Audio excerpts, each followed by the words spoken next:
আসসালামু আলাইকুম। মূলত চলে আসলাম ঘাসের জমিতে গরুর জন্য ঘাস কাটে নিয়ে যাবো ইনশাল্লাহ বাসায়। এই জন্য সর্বপ্রথম চলে আসলাম ঘাসের জমিগুলো, ঘাসগুলো দেখতেছি আলহামদুলিল্লাহ সব ঘাসে ভালো হয়েছে।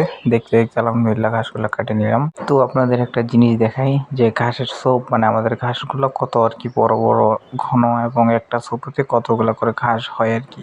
দেখেন তো একটা ছোপে কতগুলো করে আর কি ঘাস। মূলত আমি এইভাবে ঘাসগুলো হয় তার কারণ আছে, মূল কারণ হচ্ছে প্রথমত ঘাসের জমিতে পানি দিতে হবে মাস্টলি, কারণ পানি দেওয়ার সংকট করা যাবে না, পানি দিতেই হবে। দ্বিতীয়ত ইউরিয়া, ড্যাপ আর ফসফেট, 3টা সার দিয়ে দিলে আলহামদুলিল্লাহ ঘাস আমার মতো ঘাসগুলো আর কি বড় বড় হবে। এবং কি আর পানি এরকম ভাবে দিয়ে রাখবেন মাটির যেন সবসময় সেটে ভাব থাকে, একটু নরম নরম এরকম ভাব করে কি পানি রেখে দিবেন সবসময়। এই জন্য তাহলে কি ঘাসগুলো মূলত তাড়াতাড়ি করে বড় হবে। তারপরে আলহামদুলিল্লাহ ঘাসগুলো নিয়ে আসলাম বাসায় নিয়ে আসার পরে কাটলাম, কাটার পরে আলহামদুলিল্লাহ এখন গরুকে দিয়ে দিলাম আলহামদুলিল্লাহ।